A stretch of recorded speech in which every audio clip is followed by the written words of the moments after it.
Very good morning, everyone. Welcome to ISG Masterclass. This is again a new lecture today. Uh, Thank you very much for watching the last week lecture by Dr. Rajiv Jalan on newer concepts in pathophysiology and management of acute and chronic liver failure. We had a lot of feedback and a lot of people appreciated the new insight into pathophysiology and management of ACLF. It was really delightful to listen to Dr. Jalan. Thank you, Dr. Jalan, for your kind consent to speak to us on newer concepts. Today we have another very important topic, which is a day-to-day practice. That how do we approach a patient who comes to us with belching, hiccups, or proctalgia? These topics are important for the point of clinical practice, but these topics are hardly discussed in clinical medicine. After one trains during DMDNB or so, these topics are hardly discussed, not even the major conferences. These topics are generally neglected, and we believe that we know much about it. But there are a lot more to know about these common conditions, so that we make a good diagnosis and we provide effective therapy to our patients suffering from these disorders. And for this, we have a wonderful speaker today, Dr. Amit Datta. Amit Datta is a professor of gastroenterology at Crystal Medical College in Vellore. Amit is one of the very refined speaker. Whatever topic you give him, he prepares so well, and then the way he speaks and highlights the important point is worth our praise. Dr. Amit also is one of the coordinators of our task force, the ISG task force on dyspepsia, and there are a lot of work being. A few thoughts are going about dyspepsia, which Amit is looking after. To moderate the session, we have again a very eminent person, or I would say personality of Indian gastroenterology, Dr. Philip Abraham, and we all regard him as like one of our mentors in gastroenterology.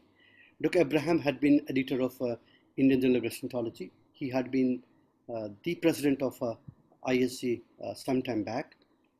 He is a STEAM teacher. He worked as in KM Hospital in Mumbai, and then he moved to Hinduja Hospital. Presently, he heads Department of Gastroenterology at Hinduja Hospital. Welcome, Dr. Amit and Dr. Abraham. Dr. Saraswat, please take over, and then we'll go to lecture two by Dr. Amit Datta. Thank you, Dr. Govind. Good morning to all our viewers and all the participants in this, the 21st edition of the ISG Masterclass. Well, it's over 3 months now since the ISG Masterclass has been with all of you, and we have been really overwhelmed by your participation and continued loyalty to this platform. In a way, I would say we are happy that we have set a trend in starting webinars and teaching, academic teaching in gastroenterology on the net, because now we can see there is a whole lot of similar sessions happening. We have the INASL doing their webinars on workshops on research methodology. Well, the NASH set of meetings is happening. A couple of endoscopy workshops live are expected in the first and the second week of August. So now a lot of things are happening, and that's why I'm particularly grateful to all of you who have continued to participate and to support the ISG Masterclass. And we are probably one of the most popular platforms that is there. As Professor Makharia has just pointed out, there are some of these symptoms that are the topic for the lecture this morning and this afternoon from Dr. Amit Datta are some things that we all know about. We know about it from our third year and final year MBBS days, and we kind of take it for granted that there's nothing much, and these are pretty trivial things not to worry about too much, and one doesn't read or go into depths. And actually, when confronted with such problems, we find that we do not really have a very logical, rational approach. And that's what we look forward to getting from Professor Amit Datta. Amit, as Govind has been at pains to point out, is a speaker we all look forward to hearing because of his lucid and clear vision of the topic given to him. And also, I think we have had a few interactions. He's also an examiner that you need to watch out for when you're giving your exam, your DM and DNB people. And I guess whenever the probably he's going to update us about the status of the West Indies and in England match that's going on, because he's a regular cricket fan. So with those few words, I welcome you, Amit, and please deliver your talk to the audience this afternoon.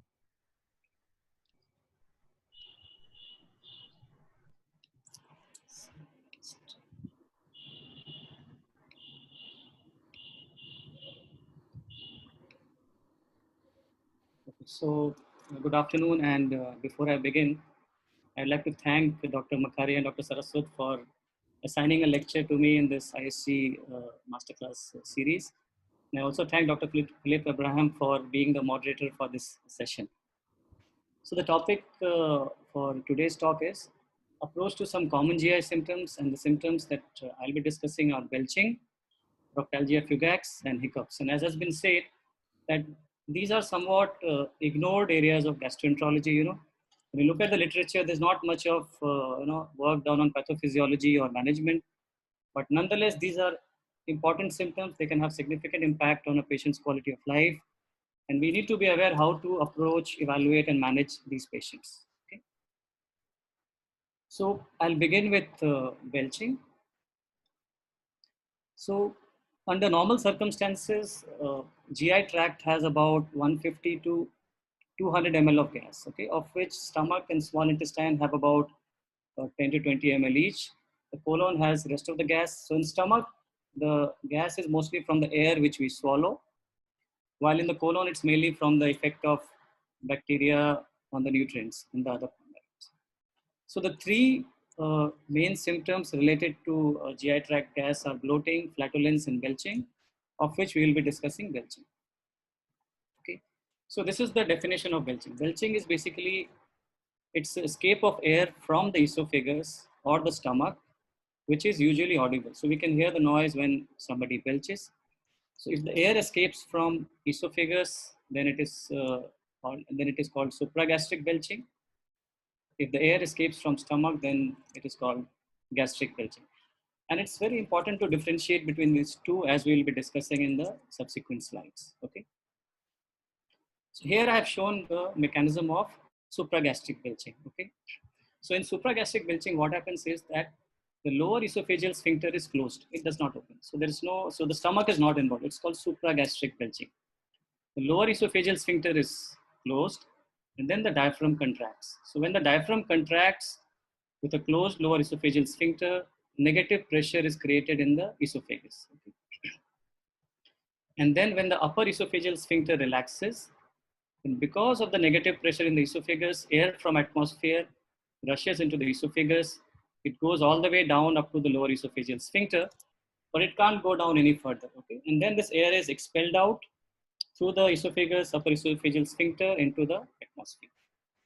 So just to run through it again, with a closed lower esophageal sphincter, the diaphragm contracts, creating a negative pressure in the esophagus, which leads to air entering the esophagus all the way up to lower esophageal sphincter.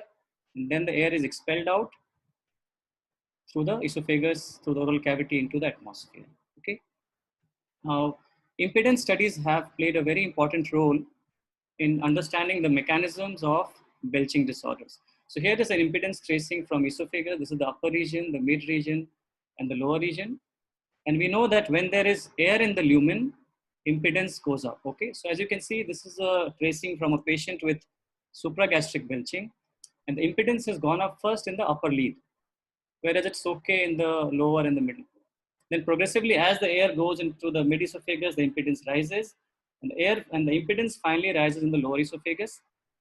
And as the air is expelled out, the impedance first becomes normal in lower part, then in mid part, then in upper. So the flow of air is from upper to the lower, and then back from lower to upper into the atmosphere. Okay, so that's a mechanism. There's another smaller mechanism in a small group of patients where the patient forces the air in the esophagus by pressing the tongue. Okay, but this is the common mechanism. Okay, now supragastric belching is actually a behavioral phenomenon. Very important to remember. It is a behavioral phenomenon. The patient is doing it actively, okay? And in clinical practice, if a patient comes to us with belching as the main symptom or belching as the only symptom, then most likely they are having supragastric belching, okay? So now compare that with the mechanism of gastric belching. The mechanism is much more simpler. The air which is in the stomach. So this gastric belching begins with relaxation of the lower esophageal sphincter. In supragastric, this is always closed, but in gastric belching, the lower esophageal sphincter relaxes. So the air which has accumulated in the stomach is pushed into the esophagus, and then the upper esophageal sphincter opens, and then the air escapes into the atmosphere. So it's a unidirectional flow. The air which is accumulated in the stomach enters the esophagus through an open LES, and then the air escapes into the atmosphere, okay? So this again is very nicely shown on a impedance tracing. So this is again an impedance study from esophagus and with gastric belching. So here the air is first entering the lower esophagus, okay? And that's why the impedance, if you see the tracing, the impedance rises first in the lower esophagus while it is okay in the upper esophagus. And as the air flows out, impedance progressively rises in the mid esophagus and finally upper esophagus. Now, unlike supragastric belching, gastric belching is actually a reflex phenomenon. That is, it needs this sphincter to open, which happens as a part of reflex. It's not a behavioral problem, it's a reflex phenomenon. And gastric belching is mostly a physiological phenomenon. That is, it helps to get rid the stomach of excess air and prevents the air from entering the small intestine. So up to 20 to 30 times of gastric belching a day is considered normal. So supragastric belching is mostly pathological. The patient is having symptoms. Gastric belching is mostly physiological. So in this slide, I have just shown the key differences between supragastric belching and gastric belching. Okay? So as I said, supragastric belching is a behavioral phenomenon. It's voluntary. Patient is doing it actively. And sometimes the frequency can be as high as 20 to 30 times per minute. So these patients, the symptoms have a significant impact on the quality of life, and they often require medical attention. In a small group of patients, supragastric belching may be associated with GERD, and this is again important to remember because in these patients, treating GERD may lead to a relief of symptoms. Okay. For gastric belching, as I said, it's a reflex phenomenon. It's often physiological. It's basically meant to get rid of excess air in the stomach and prevent it from entering the intestine. And frequent and distressing symptoms are less common. So in clinical practice, when somebody comes to us with gastric belching, most often they are also having some other GI condition like a dyspepsia, GERD or IBS, and belching is one of the symptoms. Whereas if somebody comes to us with belching as the main symptom, somebody is belching very frequently, then they are most likely having supragastric belching. Okay. So with this, I move on to the clinical evaluation. So whenever we see a patient in a clinic with belching as the main symptom, we need to explore the symptoms further. So we need to ask how many months or how many years the patient is having symptom from, what is the frequency per minute or per hour, what are the exacerbating and relieving factors. So for example, in supragastric belching, the frequency can be quite high. When the patient is stressed or when the patient or somebody is paying attention to the symptoms can worsen. While if the patient is asleep, the symptoms may subside. When they're distracted, again, the symptoms may subside. Okay.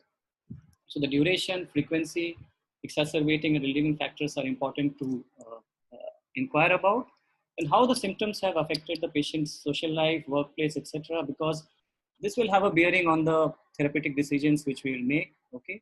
And as I said that these conditions coexist with other GI conditions, so we should ask about GERD, dyspepsia, IBS, etc. And again, psychiatric symptoms like stress, anxiety, and all, they can really worsen the symptoms of belching, or sometimes they may be the cause of those symptoms. And therefore, it's important to look for psychiatric symptoms. If somebody has alarm features like weight loss, dysphagia, vomiting, then that patient we need to invest. So that history is important because then we may have to evaluate for organic conditions. Another history to ask for is for drug intake, surgery, smoking, etc. And finally, examination, general examination, abdominal examination. Okay. And it may be sometimes useful to observe the belching. So for example, when the patient is talking to you and explaining about the symptom, the frequency may be down. But when you are observing the patient in examination, the frequency may be high. which again suggests that patient is having supragastric belching. So observation of belching may also be useful. So moving on to investigations. So now for belching disorders, in most instances, diagnosis can be made based on a good clinical evaluation. So that is, you do not require investigations in most patients with belching disorders. And although impedance study, as I showed, is very good, it is considered as the gold standard for diagnosis. It is not required in routine clinical practice. Maybe sometimes when there is a difficulty to distinguish between the supragastric or gastric belching, or if there is a diagnostic dilemma, there we can use. Otherwise, it's mainly for maybe research purpose. And also if somebody is doing a therapy trial for therapy, then you can assess the response objectively using impedance study. Okay. Investigations are required if the patient has alarm symptoms, as I say, like dysphagia, weight loss, etc. Then you may need to do endoscopy or imaging. Otherwise, in most cases, clinical evaluation is sufficient to reach a diagnosis. So this is the Rome criteria for belching disorder. So it says very clearly that the symptom has to be bothersome, severe enough to impact on the usual activities. And the belching can be from esophagus, which is supragastric belching. It can be from stomach, which is gastric belching. It should be more than 3 days a week. Criteria fulfilled for 3 months and onset at least 6 months before diagnosis. But for clinical purpose, we go more by symptom than by this criteria. Okay, if somebody has symptoms affecting somebody's quality of life, we have to manage the patient. So before I discuss about management, just want to summarize what I have said. So belching is basically an audible escape of air from the stomach or esophagus. In supragastric belching, air escapes from esophagus. In gastric belching, air escapes from stomach. Supragastric belching is a behavioral problem. Patient is actively doing it. Belching is quite frequent. When you pay attention, the symptoms worsen. When the patient is distracted or patient is sleeping, the symptoms will resolve. Okay. Whereas in gastric belching, it's mostly a physiological phenomenon. To get rid of the air which is accumulated in the stomach. Okay. And often when somebody has gastric belching as a symptom, they also have other GI conditions like dyspepsia, GERD, IBS, etc. For diagnosis, good clinical evaluation is sufficient. Impedance study is not required in routine clinical practice. And investigations are required if a patient has alarm features. Okay. Now for management, I'll first discuss on supragastric belching, which is a more common clinical problem. Okay. Now, obviously, as I said, it's a behavioral problem, but we can't tell the patient that you are actively doing it, you should try to stop doing it, because that may be counterproductive. Okay, so we should empathize with the patient, the symptom that patient is experiencing, acknowledge the impact of symptoms on patient's quality of life. Okay, and we should explain to the patient as to what is going on. Maybe you can use a paper and pen and draw it out and show what's going on, and reassure the patient about the benign nature of this condition. Okay, and as supragastric belching is a behavioral phenomenon, okay, so the therapies are mainly aimed at correcting this altered behavior. Okay, so the behavior therapies are the main. The pharmacotherapy at the best is an adjunct to therapy. Okay, and if the patient has any associated conditions like GERD, dyspepsia, IBS, that needs to be treated. If there are psychiatric symptoms, they also have to be managed. Okay. And then there are certain dietary measures. Again, the evidence for them may not be very strong, but these measures reduce the amount of air which enters the upper GI tract. So which includes avoiding chewing gum, avoiding carbonated beverages, avoiding smoking. So these may be useful measures to tell the patients. Okay. So acknowledging the symptoms, explaining about the benign nature, behavioral therapy, treating any associated conditions, and dietary measures. These are the main principles of management. So among the behavior therapy, the 3 therapies which have been used are speech therapy, cognitive behavior therapy, and diaphragmatic breathing. Okay, these are the main ones. Baclofen, which is a pharmacological agent, has a very limited role, as I said, because they also have side effects and they don't have much efficacy. So they can be considered as an adjunct to therapy. Now, the only exception being a GERD related belching. If somebody has belching because of reflux disorder, then in that patient, the PPI may be very effective, and this is something maybe the primary therapy. Otherwise, behavioral therapies are the main therapy. So the limited on the efficacy of this therapy, the literature on the efficacy of this therapy is quite limited.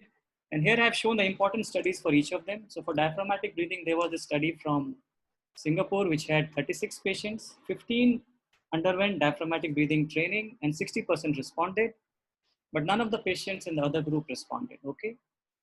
And for speech therapy, the largest study is from Netherlands, which is a retrospective study where they had 48 patients and 83% showed significant improvement.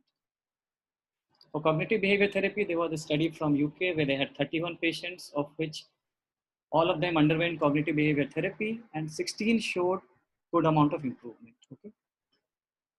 For baclofen, as we know, is a GABA agonist. It has multiple mechanisms of action, including increasing LES pressure, reducing the number of TLESR, reducing the frequency of swallowing. But how it helps in belching disorder is not very clear. But still, in a study from Belgium, it was shown to be beneficial. In fact, baclofen is beneficial both for supragastric belching as well as for gastric belching.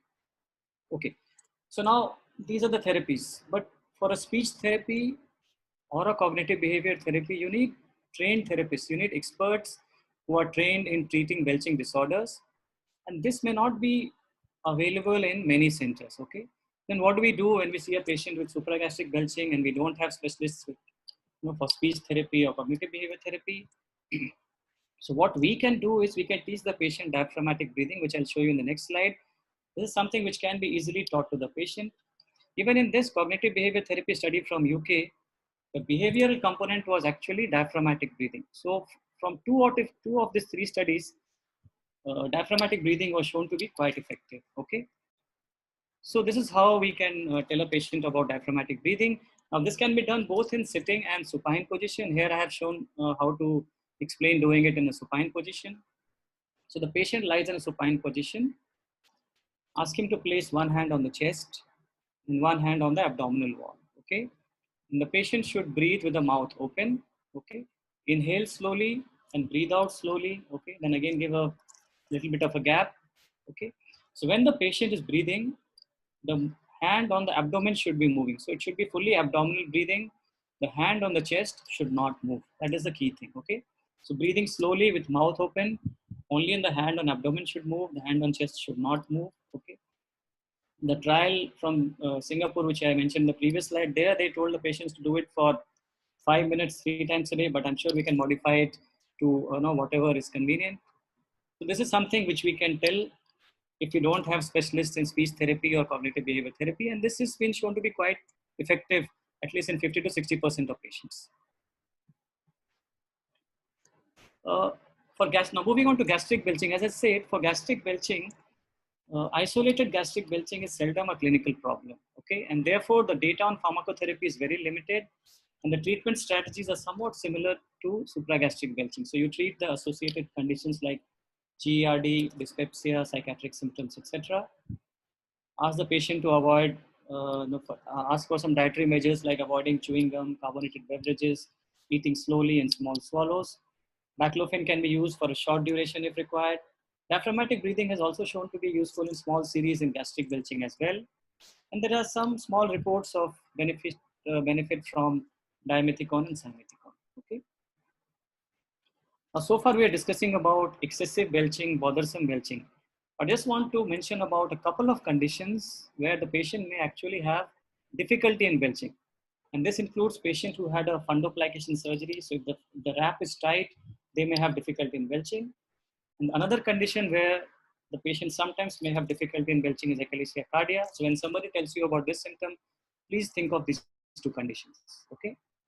So I want to conclude the session on belching by running through this case description to highlight the key aspects of evaluation and management. So a 28-year-old lady who presented a history of frequent belching for 2 years. Symptoms worsened when she was at workplace and when she had visitors at home. Sometimes the frequency was up to 10 times per minute, and the noise actually which she was making was disturbing other family members. But what the relatives say that when she was asleep, the belching stopped. There was no history of dysphagia, vomiting, abdominal pain, or weight loss. There was no other GI symptoms or other disorders like GERD, dyspepsia, or IBS. She had features of anxiety, but this started after she developed the symptoms of belching. There was no other concomitant medical problem and physical examination was okay. Somebody's already prescribed her PPI before she came to us, and PPI did not help with the symptoms. So essentially, based on the initial part, what we know that she has bothersome belching, and it's very frequent, and there are exacerbating and relieving factors. So we are dealing with probably a supragastric belching. She has no alarm symptoms, so she doesn't require any investigation. We looked for any associated GI conditions. The feature of anxiety has appeared after she got belching, so maybe we should first treat belching and that may resolve. If it persists, we may have to treat it. And it is unlikely to be a GERD related belching because PPI has not really given her much relief. So our diagnosis is supragastric belching. Do we require any investigations? The answer is no.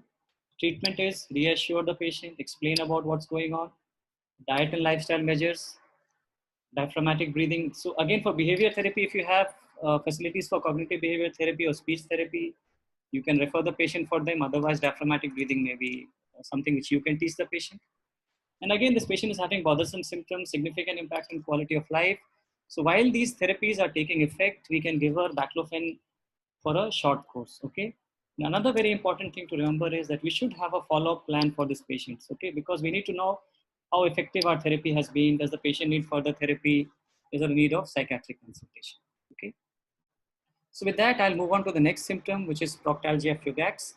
Now, the spectrum of conditions which cause chronic anorectal pain are divided into two groups, organic and functional. The list of conditions causing organic disorder is big. It includes anal fissure, hemorrhoids, IBD, malignancy, SRUS, abscess, urogynecological disorders, etc. Okay. Then among the functional disorders, we have these three main types: levator-ani syndrome, proctalgia fugax, unspecified functional anorectal pain. So when we see a patient in our clinic who has chronic anorectal pain, first we need to make sure that there is no organic condition. We should investigate for an organic condition. If you don't find an organic condition, then you have to decide what type of functional disorder the patient is having. And here we'll be discussing about proctalgia fugax. Okay. So proctalgia fugax is basically patient experiences chronic intermittent pain in the anorectal region, and the patient is pain-free in between episodes. So each of this word is important. So pain is intermittent, but the symptom is chronic, lasting for many months to years. Okay, but the pain is intermittent. Pain is felt in the anorectal region, and in between the patient is fine. There's no pain in between episodes. Okay, the other symptoms. It was described more than 100 years ago. The data on epidemiology is quite limited, but available data suggests that it affects 6 to 18% of population. However, less than 20% of the patients seek medical advice. There was this one study from USA where they had looked at different GI disorders based on a questionnaire. Okay, and one of the disorders they had looked at was proctalgia fugax. And in this study, they found that 6.6% patients had proctalgia fugax, a bit more common in females than in males. But among these patients, only about 8.4% said that they were unwell enough not to go to school or to work. Okay, so it appears that it is a common symptom, but a lot of patients are not seeking medical advice. Okay, and the usual age of presentation is 30 to 60 years. And as I told you, proctalgia fugax is one of the types of functional anorectal pain, other conditions being levator-ani syndrome and unspecified functional anorectal pain. Pathophysiology of proctalgia fugax is poorly understood. The main reason being that the episodes are so brief, they just last for a few minutes in most patients. So it's really difficult to study the pathophysiology. What is most likely is that the pain is because of the spasm of internal anal sphincter, okay? But what causes the spasm is not very clear. There have been suggestions about pudendal nerve dysfunction. Then there's this one interesting study on hereditary proctalgia fugax. There are 2 to 3 families in England where this hereditary proctalgia fugax was found. And in them, when they did the endoscopic ultrasound, they found that the internal anal sphincter muscle actually was hypertrophic. Okay. Now this hypertrophy of internal anal sphincter has not been found in the sporadic cases of proctalgia fugax. Okay. And like in any functional GI disorders, this may be associated with stress and anxiety. Okay. So so the studies on pathophysiology are very limited, and this is perhaps the most important study. This is a study from Germany which had looked at manometry, the anorectal manometry and endoscopic ultrasound finding in patients with proctalgia fugax. So this study had 18 cases and 18 controls. The resting pressure was slightly higher in the cases, but it was still in the normal range. Then readings like squeeze pressure, sphincter relaxation during rectal distension, and rectal compliance, they were all similar. There was no difference. So when these patients had endoscopic ultrasound, there was no difference in the thickness of external or internal sphincter. So essentially, manometry and EUS did not really pick up anything abnormal when the patients did not have any symptoms. Interestingly, 2 patients had acute attack while they were taking part in the study. And in those patients, they found that the anal sphincter pressure went up. So obviously, it looks like the pain is because of the spasm of sphincter, but what is causing it is not clear.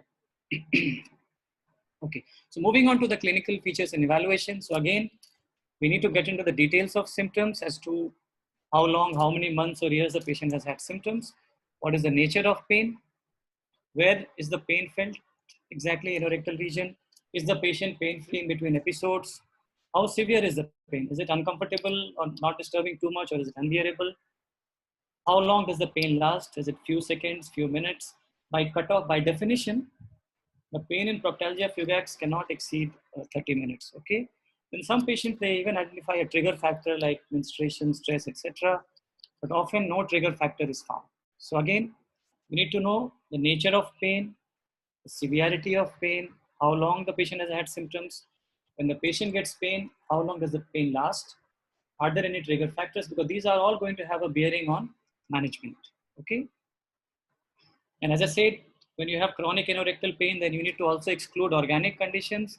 So history like constipation, diarrhea, pain during defecation, bleeding PR, blood mixed stool, fever are all going to be helpful. So if somebody has pain during defecation, think about fissure. If there is blood mixed stool, you think about IBD or SRUS. Fever may point towards an abscess. So it's important to ask this history. Okay. And history for any coexisting illness, analgesic use. Psychiatric symptoms, again, very important because they may either be trigger or they may worsen the symptom. Any past history of pelvic injury or pelvic surgery. Examination wise, general examination, abdominal, as for any patient with GI symptoms, which you will see. And one examination which is very important in patients with chronic anorectal pain is the perrectal examination. Okay. So I'm not going to go into the details of perrectal examination, but from the perspective of a functional chronic anorectal pain, the one point in examination which we should look at is levator muscle tenderness. Okay, and how do we do it? So when the finger is in the rectum, the finger is facing towards the posterior wall, and puborectalis, which is a part of the levator ani muscle, you can feel the puborectalis as a ridge when you're palpating the posterior wall of rectum. So once you can feel this ridge, you rotate the finger laterally on the right side, laterally on the left side, okay? And if the patient feels pain, if there is tenderness, then it is a positive test. If this test is positive, then the patient has levator ani syndrome. It is not proctalgia fugax, okay?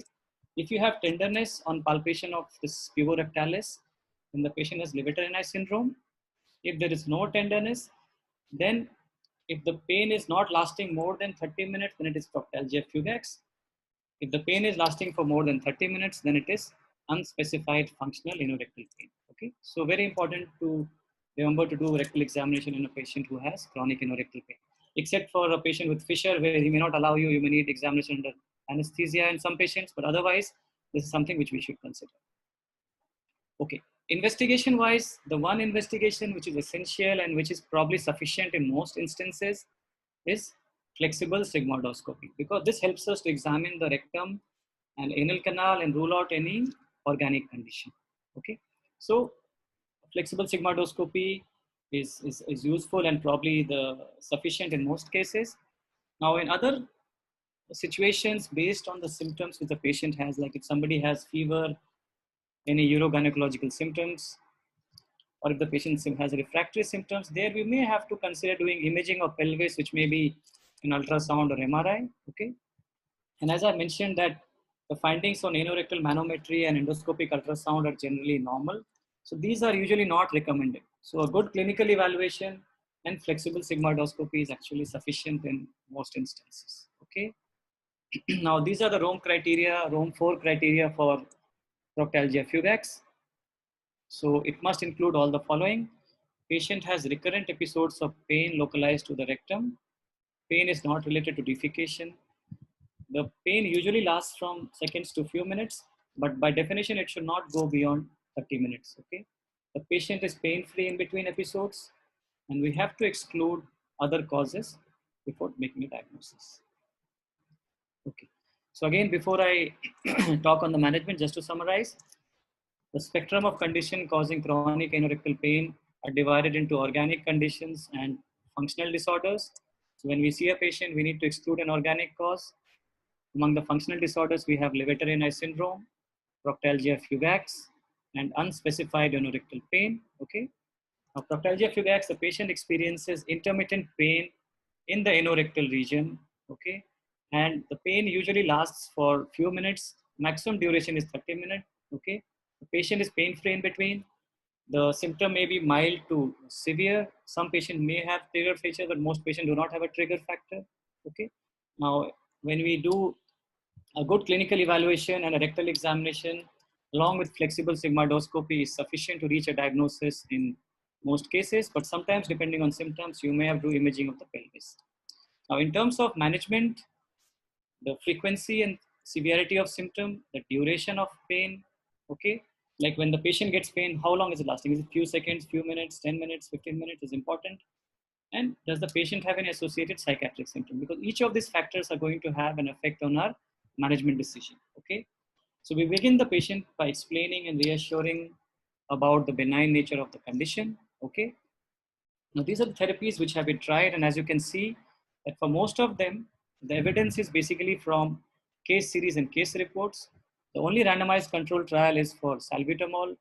Now, salbutamol was found in a small trial of 16 patients to reduce the duration of pain. I found this on the web for case reports, only randomized control trial. So, basically, what they found in this particular trial is that in this one, only patients who had pain which was lasting for more than 15 to 20 minutes did this have a benefit. Otherwise, it was not beneficial in patients with smaller duration, shorter duration of pain. As I said, in clinical practice, most patients, the pain is actually of brief duration. So the therapy which is most commonly used are these vasodilators. Okay, now these vasodilators can be used topically, like topical nitroglycerin, topical nifedipine, or tablet form of nifedipine or diltiazem. And I would say maybe topical form may be preferable as they may have lesser systemic side effects. Okay. Now things like hot water bath can be quite effective, but again, if somebody, the symptom is of a short duration, you may not have enough time to arrange for a hot water bath. Okay. So most cases, these are the vasodilators are the treatment of choice because they are, they can be used for shorter duration symptoms. And the mechanism in almost all of them is by reducing the spasm of the sphincter. Okay. In patients where the symptoms are not responding, we can consider things like botulinum toxin injection or a pudendal nerve block. Okay, so this is a suggested approach. If you see a patient who is having infrequent symptoms, like once in 3 months, once in 4 months, and the episode is lasting, say, for 2 minutes or 3 minutes, okay, if the pain is very mild, then all the patient requires is reassurance and explanation, no therapy is required. However, even in this situation, if the pain is significant, then the patient can use a topical therapy like nifedipine or nitroglycerin. Okay. However, if the symptoms are frequent and the symptoms are prolonged, then we'll have to think of therapy like salbutamol, which can be used PRN. And if the symptom is happening very frequently, let's say twice a week or thrice a week, then you can use it regularly. Here again, vasodilators can be used topically or in the tablet form. Hot water bath is another option. And if there are any associated psychiatric symptoms, antidepressants may be helpful. So with these, most patients can be managed. Sometimes if symptoms are not responding, then we have to consider options like botulinum toxin injection or a pudendal nerve block. So the final slide for proctalgia. So this is an approach to a patient. So if you see a patient who's got chronic anorectal pain, okay, you need to take a good history, examination, including a rectal examination, and flexible sigmoidoscopy is important. And sometimes based on the symptoms, you may require imaging of the pelvis, okay? If we find an organic cause, then we manage that accordingly. If organic cause is not found, then we have to consider one of these three disorders, okay? So here again, the duration of pain and the levator muscle tenderness on rectal examination is going to be helpful. So if somebody has levator muscle tenderness on examination, then it is levator ani syndrome. If there is no tenderness and the symptom is lasting for less than 30 minutes, then it's likely to be proctalgia fugax. If there is no tenderness and symptom is more than 30 minutes, then it is unspecified functional anorectal. So I think I'll pause here and we can take some questions.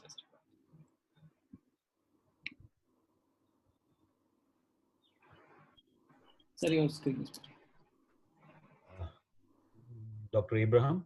Yeah, so thank you, Amit. That was a wonderful exposition. And you can see that the number of questions that come in show that these are indeed problems in clinical management. We may have time for most of these questions, although I realize that we're running short of time now.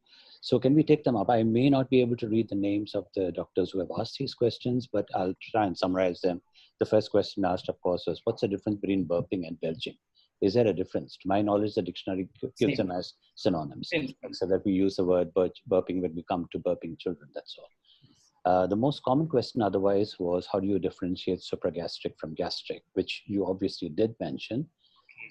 One additional feature that I thought would be important would be that you can actually observe these patients swallowing air most of the times, isn't it? Yes. So a clinical examination where you find them swallowing air, where the belching stops when you're talking to them, like they said, when they're sleeping, it's not there. These will help to differentiate one from the other. The frequency, sir. If the frequency is very high, then most often it is supragastric belching.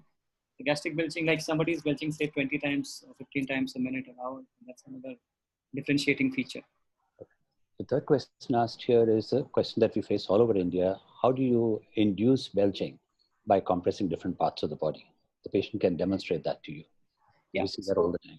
So the thing is, what we saw is that belching is actually a vagally mediated, the gastric belching. I think when that belching is induced, it's probably, if it is supragastric belching, then it is a behavioral phenomenon, sir. And there we don't need to actually swallow. Like as I showed, for supragastric belching, you don't need to actually swallow air. You just have to, when the diaphragm is sort of contracted, just by opening your mouth and the upper esophageal sphincter, air enters in. So that is one way where air can enter. And also just by pushing your tongue, sometimes you can push in air without actually swallowing air. So therefore, sometimes those things, those behavioral components may be happening. And if you really want to demonstrate what's happening, then you may have to do an impedance study real time and see what's the mechanism along with the manometry. So probably in that situation, it's probably a component of the behavior manifestation without any link between pressing a part of body and the thing. So both are behavioral phenomenon and happening simultaneously instead of something triggering a belching. Yeah, so I have this doubt also in clinical practice, meaning why would a person from Bihar press the same spot as somebody from Kochi and induce belching? So is there something like a pressure point, or are there physiological lines that you draw?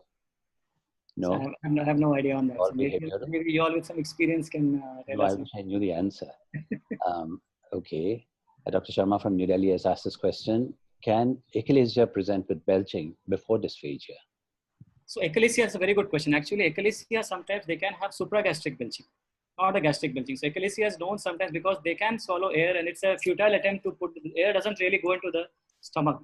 So sometimes when the esophagus is dilated and the air actually accumulates in esophagus, so these patients may have a supragastric belching, but gastric belching is difficult in these patients because LES is quite tight in these patients.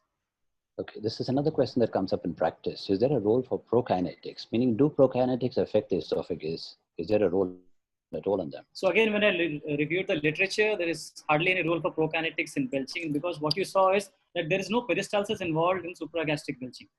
It's air which flows in due to the negative pressure created due to diaphragmatic movement. There's no swallowing, unlike in aerophagia where you are actually swallowing air.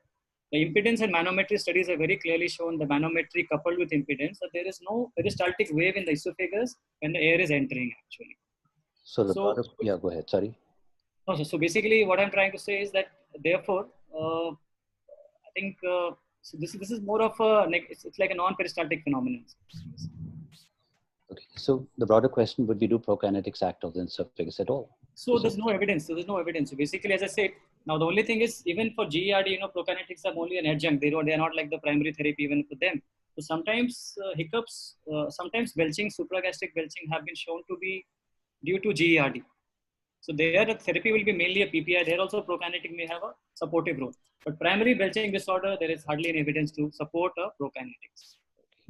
So Dr. Saradava from Rajkot has asked a lot of questions, and I think many of these questions are repeated by the others also. In a rare situation, you can have gas coming up from the small intestine.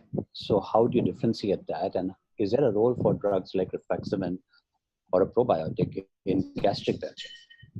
So gastric belching again, most of the treatment used is basically from individual experience and maybe some case series, no randomized study, not even larger case series actually. So the treatment which have been described are mostly extrapolated from supragastric belching to gastric belching. Although people have described simethicone in some studies to be useful. Now things like rifaximin, again, until somebody looks at them systematically, it is going to be still from individual experiences actually. The bloating which you have from the GI, the intestine is less likely to contribute to your gastric belching. And as I said, gastric belching is seldom an isolated problem. So when you have those patients will have other symptoms of bloating, flatulence, etc., which will probably improve with your rifaximin or other drugs. And that may at the same time help the belching symptom as well.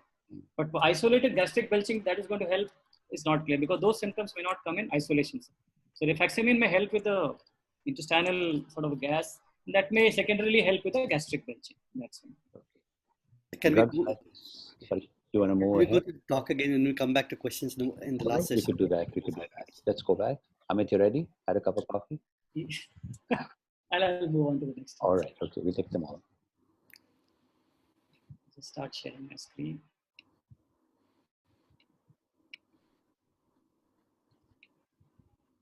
Okay, so moving on to the last topic of my presentation, which is hiccups. Okay. So basically, hiccups is there is involuntary contraction of diaphragm. Okay, and due to the involuntary contraction of diaphragm, the air enters the respiratory tract, and this inflow of air is suddenly interrupted by closure of the epiglottis. So this closure of epiglottis is what makes a hic sound. Okay.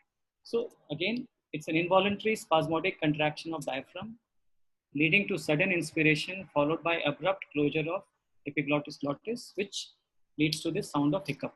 Now, all of us experience hiccups once in a while. So these transient self-limiting hiccups are very common and they don't require evaluation or any medical therapy. But if somebody is having symptoms for more than 48 hours, then it is considered to be, it's called as persistent hiccups. Now these patients, they need evaluation for underlying cause and they may need a pharmacotherapy. Okay, not much is known about epidemiology of persistent hiccups. It's supposed to be a bit more commoner in men. Okay, so hiccups is a reflex phenomenon, and here I have shown the reflex pathway, which includes the afferent pathway, the central processing region, and the efferent pathway. The afferent pathway includes the phrenic nerve, vagus nerve, and sympathetic nerve. Central pathway has both brain and brainstem. The exact location is not clear, but some region in medulla is supposed to be important. Okay, and the efferent pathway is the motor nerve fiber to diaphragm and intercostal muscle. So since the pathway involves a lot of structures, like for example, if you see the vagus and sympathetic, now they supply a lot of structures in the thoracic cavity, in the abdominal cavity, which includes cardiovascular, respiratory, GI, kidney, liver, etc. And then there is a central processing region. So abnormality or abnormal stimulus arising from any of these structures can lead to hiccup. And therefore, it's not surprising that the number of conditions which can cause hiccups is actually very big. So again, I've shown a lot of causes in the slides, but this list is not exhaustive. Okay, so a lot of GI causes like GERD, hiatus hernia, malignancy, peptic ulcer disease, pancreatitis, diaphragmatic lesions, etc., can all cause hiccups. Even when we are doing endoscopy and when we inflate the lumen of esophagus or stomach, that can lead to hiccup. So a lot of GI conditions can cause hiccups. Then you have CNS conditions like vascular infection, etc. A lot of cardiac and pulmonary conditions can cause hiccups. Toxic metabolic, another important cause, very important to remember. In patients who are hospitalized and then they develop hiccups after hospitalization, these may be important factors to consider like hyponatremia, hypokalemia, renal failure, etc. Okay, ENT causes. Drugs are another important cause, especially in elderly and patients who are on chemotherapeutic drugs like carboplatin. Steroids like dexamethasone again have been shown to be cause of hiccups. And there are other conditions like psychogenic, post-operative, etc. In a small group of patients, we cannot find a cause and they are considered as having idiopathic hiccup. Okay. So again, the list of causes is big, but it's important to be aware of them. And as gastroenterologists, we may be called in to look for GI causes of hiccups, and GI causes are also important. This was a study from France where they had 184 patients with persistent hiccups. And in about 26% of them, they found a lesion in GI tract, which when treated, led to resolution of symptoms. So again, GI tract is not that there are many others. In fact, GI may not be the only condition causing hiccup, but they are an important cause. And it's important to remember the conditions causing hiccups. Okay. So in terms of evaluation, again, we need to ask the patient about how long the patient, so if it is more than 48 hours, which is persistent hiccups, then it needs evaluation, how the symptom is impacting the patient in terms of eating, speech, sleep disturbance, exhaustion, etc. Then as a disorder in different organ systems can cause hiccups, we need to ask history for different organ systems like CNS, pulmonary, GI, cardio, etc. Okay, asking for history of coexisting malignancy, drug intake, psychiatric symptoms. Again, a thorough examination is required, which is both general and systemic, to see if there are any localized findings in any of the organ systems. Okay, so clinical evaluation again is very, very important. And in terms of investigations, now investigations are required in patients who are having persistent symptoms. That is, the hiccups are lasting for more than 48 hours. Okay, and we begin with simple tests like electrolytes, creatinine, LFT, chest X-ray, and ECG, and we manage them accordingly, whatever we find. And then based on our clinical evaluation, if the patient has any localizing symptom, like if the patient has some neurological symptom, we should evaluate the CNS. If the patient has any GI symptom, then we should evaluate the GI tract. So if there are GI symptoms, we need to do upper GI endoscopy and maybe abdominal imaging and further test as required. Okay. If there are no localizing symptoms, then we may have to sequentially examine different organ systems, maybe starting from brain and then different systems till we find a cause. Okay. So because the list of conditions causing hiccups is very big, clinical history examination is very important. Investigations also, first they should be tailored to any localized symptoms. If there are no localizing symptom, we need to really evaluate systems systematically. Okay. So in terms of management, these are the main principles of management. Most important is you treat the underlying cause. Now, while you are treating the underlying cause, because the patient is having symptoms, he may need some symptom relief, and this can be done by non-pharmacological or pharmacological measures. For transient hiccup, which we all experience once in a while, this is sufficient. But for persistent hiccups, pharmacological therapies are often required. Invasive procedures are seldom required for hiccups. Okay. So the non-pharmacological therapy, basically, these are aimed at breaking the reflex pathway, which can be by stimulating the nasopharynx or esophagus, stimulating the vagus, interrupting the respiratory cycles. And I'm sure most of us would have tried one of these maneuvers, and there are many more maneuvers which I have not put in the slide. These are again helpful for patients with transient symptoms. They can also be tried in patients with persistent symptoms, but in persistent symptoms, pharmacotherapy is often required. Okay. So for pharmacotherapy, the three main medications which have been used are baclofen, metoclopramide, and gabapentin. Okay. Now, all these drugs, of the three drugs, two drugs were shown to be effective in randomized control trial, although this RCT had about 15 patients in the drug group, 15 in placebo. This RCT had 17 patients in the drug, 17 in placebo. So really small randomized control trials. But the evidence from randomized control trials and systematic review of available literature shows that these agents are effective in 70 to 80% of cases. Okay. Other drug which is used is gabapentin. Okay. Now, what we must remember about baclofen, metoclopramide, gabapentin is that these drugs have potential serious side effects, okay, and they can't be used for long term. So usually they are used for 5 to 10 days, hoping that by this time the underlying cause would have got treated and the patient would have recovered. So usually they are not used for longer duration, except in some palliative setting where you may consider the like patient may not be fit for any more evaluation, and then you have to give it. Otherwise, in most instances, short duration therapy by the time you discover underlying cause and manage the underlying cause. Okay.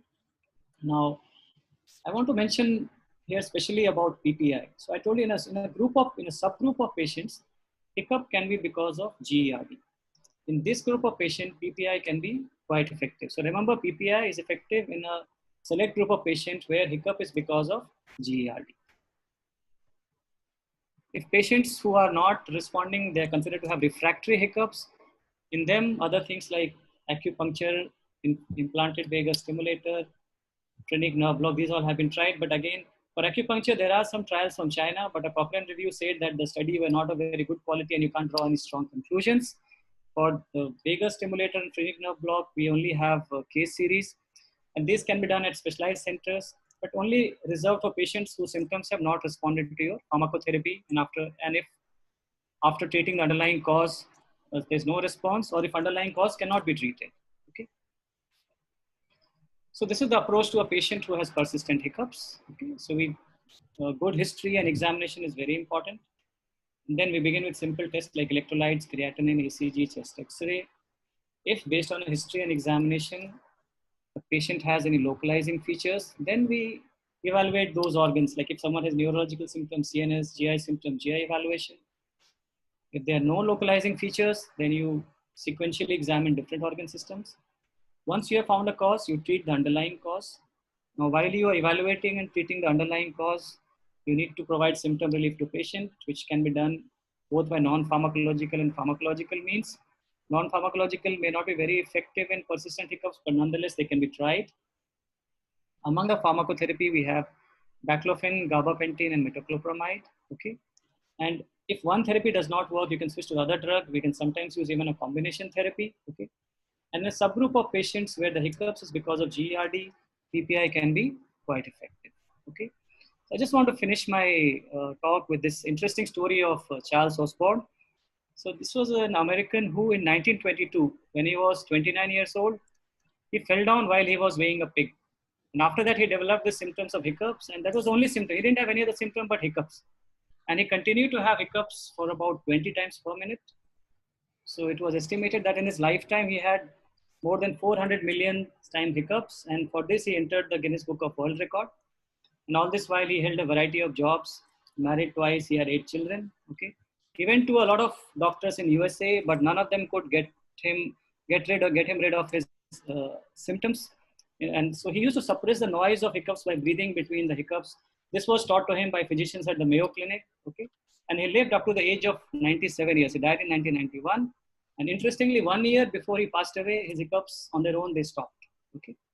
So with that, I come to the end of my talk, and we'll go on to the questions next. Are you? Yes, some questions. Amit, you have some questions? Shall I put the first question, sir, now, and then we go to discussion? Yes, please. Yes, Let's do that. Yeah. So I have 3 questions. This is the first question. So Belching disorders, as I said, are of 2 types. So in clinical practice, as I said, differentiation of supragastric from gastric belching is important. Now, how do you, so these are the 4 choices. Now in clinical practice, differentiation of supragastric from gastric belching can be usually achieved based on symptoms, requires esophageal impedance study, requires high resolution esophageal manometry, or differentiation has limited clinical benefit. So we'll wait for the response and we can take some other questions in the meanwhile. Yeah, I think we've had a wonderful talk so far, Amit, and I think you've lived up to all the build-up that the moderators and the chairpersons gave. So it's been really nice to listen to the systematic approach that that you've exhibited. I think a large number of questions, about 75, 80 questions have already come in. So Dr. Abraham dealt with some of them related to the first part of your talk, that was the belching. I'll try and cover some questions that have come up related to the proctalgia fugax. Professor Jung Dilavari from Chandigarh, he wants to know what is the mechanism of the Levator-Ni syndrome.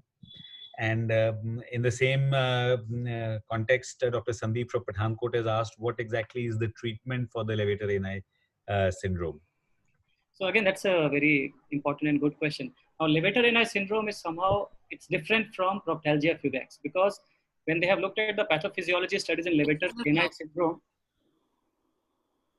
when they have looked at the pathophysiology in patients who have Levator-Ni syndrome, they are actually found to have some dyssynergia, some spasm of the levator muscle, unlike the patients with proctalgia fugax. Okay, so they may have a dyssynergic defecation actually. Okay, but again, the exact pathophysiology is not known, but there is some dyssynergia in those patients, and there is levator muscle spasm.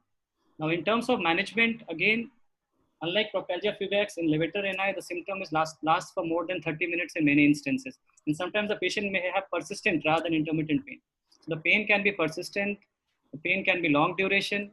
So in those patients, actually, behavioral therapy have been shown to be more beneficial than pharmacotherapy. And this includes a biofeedback therapy.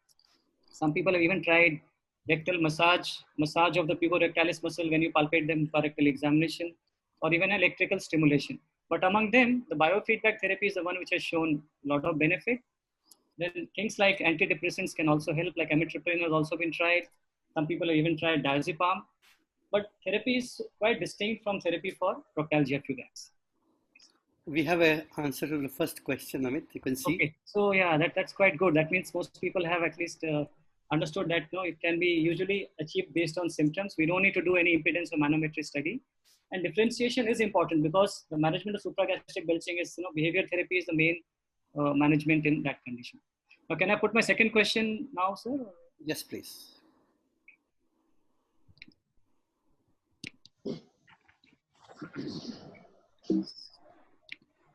So this is the second question. A 45-year-old male patient presents with intermittent pain in the anorectal region for 3 years. Okay. The pain lasts for 3 to 5 minutes. Pain is severe. It occurs once in 2 to 3 months. And the pain is not related to bowel movement. So he's diagnosed as having proctalgia fugax. Now, what is the preferred treatment for this patient? And these are the 4 choices. So yeah, we can go to other questions, sir, while the response is... Amit, can you keep your question on? Because okay. People will like to see that question, read the question. Okay. So in the meantime, Amit, can you take a question from here? Yes, sir. Mainly about the role of investigations. There are a lot of questions on impedance manometry for belching as well as sigmoidoscopy for proctalgia fugax. Are these essential, or are they selected situations where we do them? So as I said, for belching disorders, they are not essential. Belching disorders are mostly diagnosed based on clinical features. Now, sometimes when you want to really distinguish between the supragastric and gastric and things are not very clear, you can do it. Or sometimes when there is, like you have given therapy to a patient, you want to assess response to follow-up, especially in a clinical trial setting. But in clinical setting, otherwise for belching disorders, impedance and manometry studies are not required. So diagnostic dilemma, differentiating between the two, if clinically it's not possible, or in a clinical trial setting. These are the few places where you'll need. For anorectal pain, because these organic conditions have to be excluded, and they may not be all done just by clinical features. So therefore, at least a flexible sigmoidoscopy is important. But a manometry and endoscopic ultrasound, as I said, is not important. Some people recommend doing pelvic imaging routinely, but I feel that may also not be required, sir, because until you have some symptoms of a urogynecological condition or a fever or abscess, something, you don't need to do imaging of the pelvis. I think a flexible scopy will be sufficient. There's a lot of questions also about baclofen, the safety of baclofen. What is the limit to the dosing that you can use? How long can you use it, and can you withdraw it suddenly, especially in the elderly? So people have used usually from 5 to 15 milligram, even up to 20, sometimes 3 times a day. Mm-hmm. And what they say, they don't use it for more than 3 weeks because it has the symptoms of drowsiness, sedation, and it can cause dizziness. So therefore, for belching, as I said, it is actually an adjunct. It's not a main therapy. It's an adjunct to therapy. You're hoping that by the time your behavior therapy sets in, the patient is reassured, the psychiatric symptoms are taken care of, the requirement of drug will not be there. For hiccups, again, as I told you, you find the underlying cause and it's used as a stopgap thing while you're finding the cause of hiccup. This one helps. If it's a reversible cause, by the time you treat the cause, symptoms will have responded. But if patients where the symptoms are refractory and persisting, then you have to think of those other invasive things which I described about. But drug therapy for longer than 3 to 4 weeks is generally not recommended because of side effect profile. So if you look at all the cases with hiccups, how many of them are idiopathic in your experience or literature? So hiccups as the symptoms, let's say we don't see them very often in gastroenterology. Most of them are actually inpatient setting. Mm-hmm. In outpatients, you don't see much of them actually. And Yes, sir. And we do find GI causes sometimes, especially reflux is something which we find. Okay, but offhand, I can't give the figure of what proportion idiopathic, but maybe, sir, you can share your experience, or Dr. Govind. Or Dr. I think we have What the answer showing now. Maybe Govind, you want to go over that? Amit, can you stop sharing your screen, and then we can have answer to this. Uh, the question you posed in a patient with proctalgia. Can you see the answer, Amit? Yeah. Yeah. So basically now the maximum, I think the voting has come for topical nifedipine. So this is again, I think this is quite okay. So obviously, as I said, this patient, if you look at it, his pain is infrequent, but when he's getting the pain is significant. Okay. So therefore, because the pain is infrequent, but the pain is significant, and the duration is about 3 to 5 minutes. So when the duration is short, salbutamol is not very beneficial. So therefore, it's not very helpful. Hot water bath, again, by the time you arrange for it, the patient's symptoms may resolve, so not a very practical therapy.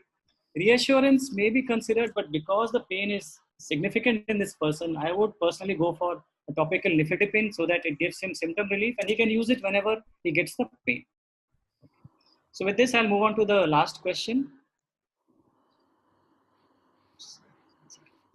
Okay, Yogita, stop sharing your screen. Just share my screen again.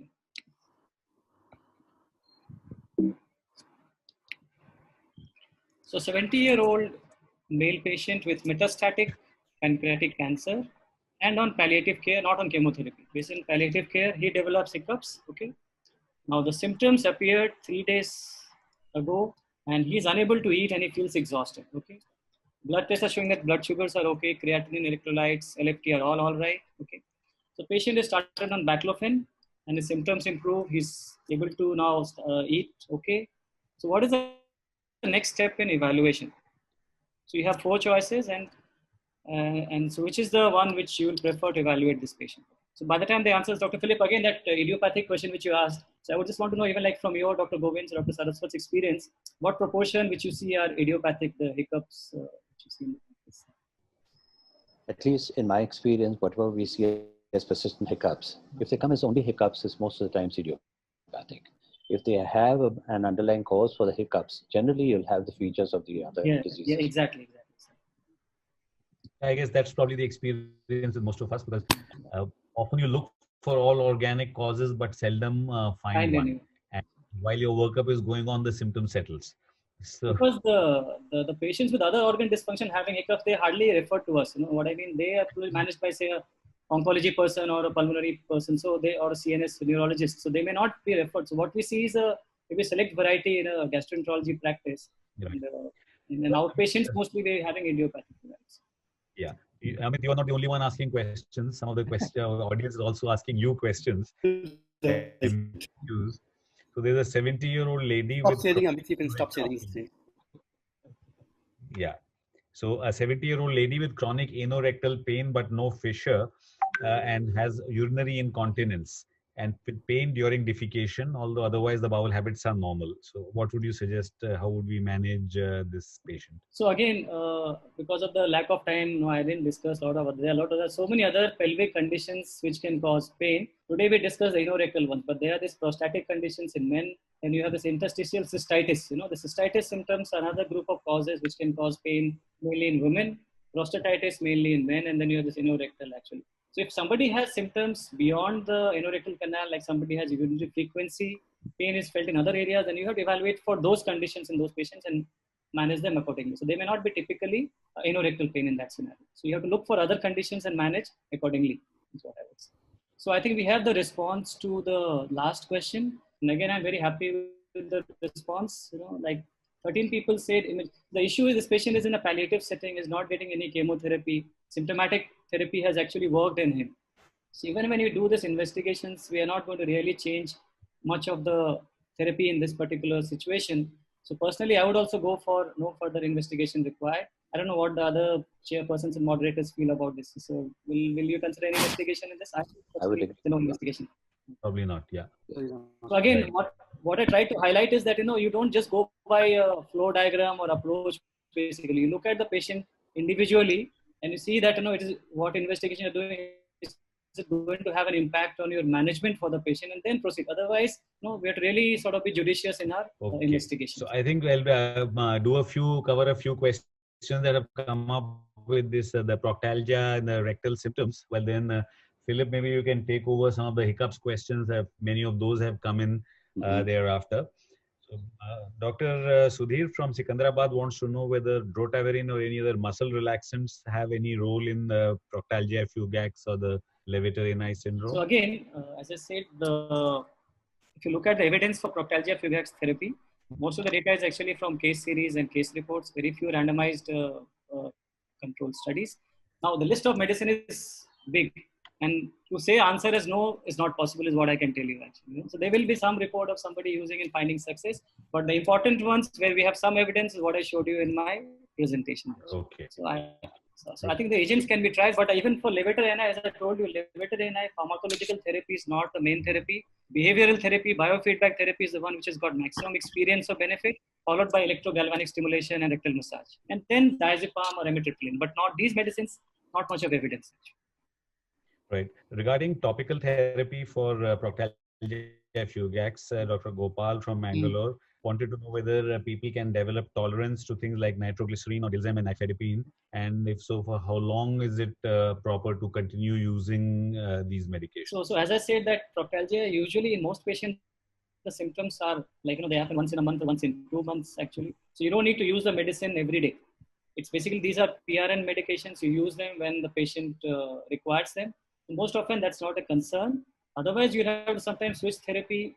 Okay, if that's a concern, or you can use other measures, as I said, like a six path and all can also be helpful. But most often in practical situation, because the symptoms are infrequent, this is not a concern.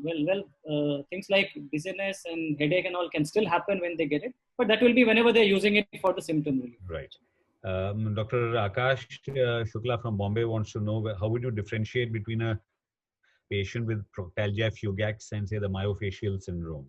So myofascial syndrome, actually it's a term which was used earlier, but now we don't find much of it. Probably it is now merged into this unspecified anorectal pain. But in myofascial pain is a condition where actually you find multiple tender points. So when you do a rectal examination, you'll find multiple tender points in the levator muscle or myofascial pain syndrome. Okay, but there again, the literature for how to manage them is not very clear. It's like the amount of at least literature you have for proctalgia and levator is much more. Myofascial pain, now people don't talk, even the Rome Foundation doesn't talk of that as a separate entity. Probably it's merged with I may be wrong, but it looks like that's merged with the unspecified pain. But specifically in that particular condition, they are known to have multiple tender points. So there again, therapy is mainly biofeedback is what they say. And antidepressants and all may help in that situation. Okay. You did mention about investigations in these patients and that flexible sigmoidoscopy probably by and large is sufficient. But Dr. Usha from Chennai wanted to know whether in persons with persistent anorectal pain, the possibility of small abscesses can't be ruled out, and should an MRI pelvis be done for this consideration? So as I said in my presentation that the thing is, if somebody has, say, an abscess in the pelvic area, probably he'll have a persistent pain. There may be some fever. There may be other associated symptoms sometimes. So usually in the first go, we may not have to investigate if there are no suggestions. But if somebody has, say, a refractory symptom, very frequent symptom, persistent symptom, we may have to. But as a blanket, if we do it, then it will be over-investigating a lot of patients. So you go by the clinical picture. The patient is having frequent symptom, if the patient has fever, if there is localized tenderness in the perineal area when you sort of examine, then those features are present, then you look for imaging. Otherwise, I would say clinical features and flexible sigmoidoscopy is sufficient. Okay, thank you. And Dr. Tayumanavan from Chennai, he has said his observation has been that often a blunt object and a blunt pressure given on the external surface of the anal canal area gives relief in many people with proctalgia. What do you think? Okay. What is your experience in this? So again, it's a very interesting observation, although I don't have any personal, but I was reading about it actually. What I found is there are actually some 10 or 12 maneuvers people have described. One is you flex your leg tightly on your abdomen. Other one is you apply pressure on the external anal sphincter. So there are these few things. Some people say you breathe deeply. So many things people have tried to get rid of the episode. But the issue is whether the episode is resolving because of natural course or something is having a benefit is not clear. Because these episodes anyway subside. But these things have been mentioned, but we can't scientifically vouch for them. But patients can use them. Same like transient hiccups, we use so many things we can use for them. If it works for you, it's yeah, exactly. Right. Okay. Okay. I think maybe Philip, you would have some questions lined up for the Probably COVID will have to tell us when we should stop, but there is one that's not a question, it's a comment from Dr. Pradeep Agarwal from Dehradun. He says, and you must hear this, Amit, super exposition of a most neglected topic. Thank you. We all agree with Pradeep. All right. So, Dr. Agarwal, just one clarification. Does it apply only to the speaker or the moderators as well? Okay. So I have a question, Amit, which is about the unfortunate Mr. Charles Osborne. You said he was 29 when he developed these persistent hiccups, and you also said he was married twice. So did this happen after the first marriage, before the first marriage, after the second marriage? What was it in relation to time? I'm looking for calls. So I didn't get the details about his first marriage, but definitely I think the second marriage, and some of the kids were definitely born after. Right now, I was looking for a cause and effect, or if there's any such therapy available. Anyway, getting back to the questions here, one question that features in everybody's mind is long before these drugs became available, we used to do a nasogastric decompression, and we used to give a stomach wash. Because those times, of course, we would infuse some liquid antacids as well. So is there a role for gastric decompression in persistent hiccups? Is there a role for sucralfate or antacids or local anesthetics? That's again a very, very important point. So basically, when we look at the mechanism of, if you look at the reflex pathway of the hiccups, I think the GI things which are supposed to cause hiccups, actually, they are mostly causing some sort of a distension in the esophagus or in the stomach. Like I said, when you do an endoscopy, air you distend in the stomach can lead to hiccups. So definitely distension of stomach or distension of esophagus has been proposed to be one of the activators of the hiccup reflex pathway. And therefore, if somebody has a condition where there is a abnormal distension of stomach and esophagus, there's no harm in trying a decompression because that may reduce the stimulus part. And definitely, I think that it's worth trying. So in these situations, does dimethicone or simethicone have any role? So again, I just mentioned them, and these for hiccups per se, again, no proper study, but as I said, it can be tried because they are supposed to be absorbent. They can absorb some of the gas in the lumen. So it may be tried, sir, but evidence-wise, again, not Dr. Ajit Kumar from Hyderabad is obviously keeping up with times. He's asking whether there's a role for yoga or Kapalbharati in this situation. And belching is what he asked for. Well, I don't have much of knowledge and experience. I think anybody else from the chairperson board want to share their expert. I think I don't have much idea about yoga and these conditions. Right. Maybe except for relaxing, because psychiatric factors do have a role in these symptoms. So it may work that way, but directly on the symptom per se, not clear. Monilial esophagitis, a common question that's come up. As a role for candida esophagitis, as a role in hiccups or belching, and also H. pylori. So Candida definitely yes, H. pylori not sure. Candida definitely there is a role. The Candida esophagitis has been shown to be the cause of hiccups, but H. pylori in the stomach, not sure. I don't think there is evidence. Okay, Dr. John Rono from Nairobi. So you can see how popular John was in CMC some few years ago. So John planted this question. All right. What's the role of phenothiazines in hiccups? And a related question, chlorpromazine. Okay. So that's again a very approved earliest for treatment of hiccup actually was chlorpromazine. Because they have so much of side effects and subsequently gabapentin, baclofen and all had good therapeutic efficacy. It's almost gone out of favor, but it was the one of the earlier drugs which was approved by FDA in USA for therapy of hiccups actually. So it can be definitely tried, but now you have better options with better side effect profile. Better to try something like a baclofen or a gabapentin or rather than going for a. Okay, the drug is not easily available either. Yeah, exactly. So it's gone out of, it's really gone out of, but it was one of the earliest drugs. So if you look at textbooks, they will say drug of choice earlier was chlorpromazine because FDA had approved it. But it's obviously not practical, these days to use. And when we have metoclopramide and domperidone and baclofen, is there is safety in combining these drugs? So again, in patients where they have not responded, there is a role of combination therapy in those patients who don't respond to single therapy. People say that you can combine actually a PPI with these drugs. Combining two of those drugs of same class, again, the experience is not much actually. But that is something which is suggested as a backup if people are not responding. Before you go on to invasive things like a vagal stimulator or phrenic nerve block, you can try. There's no safety issue in them, combining them? Definitely. So that's what. So because of safety concerns, they are not recommended. And they should be only tried as a desperate measure when things are not working. Patient is not able to eat, they're getting exhausted, there's difficulty in activities. And the underlying cause which you can't treat or it's not helping treating the underlying cause, it's really a last sort of step before maybe you go on to an invasive procedure like a phrenic nerve block or a vagal stimulator. What about acrylamide? Any role? Icosiamide, again, offhand, I'm not sure, but I couldn't come across any study looking at role of icosiamide, no proper study.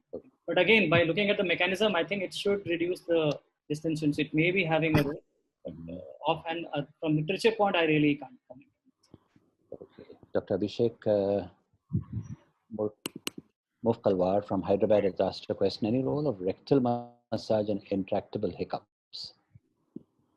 As I told you, there are multiple maneuvers, and I have again no idea about this part. There are multiple maneuvers for hiccups, but those maneuver which I told you, they are just trying to break the reflex pathway. Okay, and there are so many maneuvers basically aiming at breaking the stimulus from vagus or sympathetic system. Okay, but they work mainly for transient hiccups. Persistent hiccups, they may not be very effective. Mm-hmm. So the list of things which the common man remedy for hiccups, the list is very big. And I have mentioned some in my slides actually. So it may be effective because all of them try to break the reflex pathway. So it may be helpful, but again, those are more of individual reports actually. Okay, there's an interesting situation here from Dr. Sharma in Jaipur. A case of alleged suicidal hanging presented with persistent hiccups. What could be the cause and treatment? Meaning, are we talking about local traumatic situation? So this is more likely to be a brain, I guess. The most likely the situation is going to be a brain hypoxia related issue in the brain, because CNS causes are actually very important causes of hiccups. The GI tract, again, if something in the upper airway or in the thoracic is stimulating the vagus, that's a different question. But more likely in this scenario will be a neurological cause than a local cause. Okay, Dr. Makari, we have over 125 questions. We obviously won't be able to finish all of them. And my apologies to all those who asked questions in that we couldn't mention the names because the same question has been asked by 4 or 5 people. But we respect all the questions that you have set. And it's really good to know that people have so much interest in a topic which doesn't find coverage in conferences generally. Amit, you've done a good job. There's one more question about breath test. Dr. Avinash from Bangalore has asked, breath test, anything positive in gastric belching? So breath test again is more for, as I said, the intestinal gas. You have a lot of gas, so you have belching, bloating, and you have flatulence actually. When somebody has a lot of gas, then they may have associated symptoms of gastric belching. But directly doing a breath test for gastric belching per se is not really recommended. But if you're suspecting something like a SIBO and you want to really investigate the patient, you can do a breath test. But just for isolated gastric belching may not be required. And do you look for hiatal hernias in those who have belching as a presenting symptom? Gastric belching, obviously. So reflux symptoms, as I said, reflux can be one of the causes of belching. So if you have that, then it gives you one more clue, and then PPI can be a therapy in those patients actually. So sometimes even people have even said that if you are suspecting reflux disease strongly and there's not much response PPI, you can even consider doing a pH study. Although I didn't mention about those things. So you can investigate for reflux or other conditions if the initial things are not settling or not helping the patient. But as we know, most patients, when we give PPI, the symptoms do respond if there's a reflux-related issue. Okay. But we don't need to do endoscopy just to look for a hiatus hernia in a patient who just has. Because supragastric belching, as I told you, it's not really relevant. But for gastric belching, they often have other symptoms. They don't come to us mostly with gastric belching as a main symptom. Dr. Delavary from Chandigarh has asked one more question. Can you drive a car after baclofen? Now, don't pass any comments on this, Amit. But as I said, baclofen can cause drowsiness and dizziness. I would say we should tell the patient not to drive because it causes drowsiness and dizziness, the main side effects. So we would probably advise the patient not to do it when they've taken the tablet. True. So can we stop here and then, because we have almost 125. So can we thank the speaker, the moderators, of course, and the people who asked questions. I'm so sorry that we couldn't personally take up each of them, but we've tried our best to combine and give a broader perspective to the questions so that Amit could answer them. Govind, now over to you. So your voice is not audible. Dr. Sorry. Yeah, sir, your voice is gone. Govind, sir. Is it audible? Faint, very faint. Can you take over? Well, I think we could try. I think there's some audio issue with Dr. Makharia's system. So I think I'll take this opportunity to thank Amit for an outstanding presentation, for dealing with this so thoroughly and with such lucidity that people have understood. And you've got, I think the score has come up to about 145 questions, 146, Amit. And the ones that we couldn't answer, hopefully by tomorrow you'll have them in your inbox. So maybe if you could spare some time and respond to the questionnaire so that all these, your presentation as well as these Q&As will be put up on the ISG website for the members and all the audience to access. I'd also like to thank Professor Philip Abraham for his usual very tongue-in-cheek style. There's so many light comments that we heard, and I think you had to be very attentive to notice when they were made. So, Philip, thank you very much, and the very excellent way that these questions were put and with the audience. Thanking Yogita as well as I'd like to thank Dinesh for his help and the sponsors. Now I think Torrent Pharma. So you found your voice, Govind. Torrent Pharma is supporting. So fine. So why don't you carry on and finish with these last few slides regarding the ISG con? Again, thank you everyone for joining to the masterclass. The voice again is down. Waxing, waning phenomenon.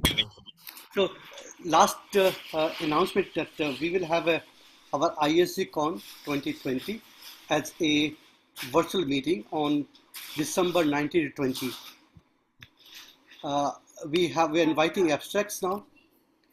Abstracts is open now, and we can submit abstract by 31st of August 2020. And you can go to ISG website and then submit your abstracts there. Also, those who wants to send papers for plenary sessions or Young Investigator Award session, they should send full paper or to secretary.isg.org.in email. The full paper which have both abstract figure and the photo of the manuscript.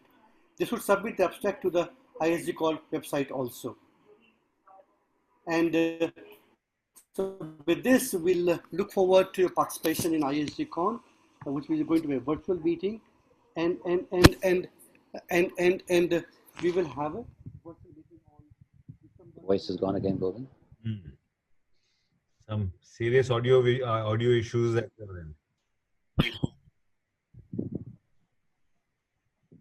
Sorry, we just can't tell you. We'll have to do a bit of listening. Govind sir, we can't hear you. Vivek, would you want to take over? Yeah, I guess Govind has communicated the important things about the dates of the annual meeting, the invitations for abstracts, as well as plenary session and Young Investigator Award sessions, and the further details of the program as it evolves will be available on the ISG website and will be circulated to all the members. With this, I think we come to the end of the session.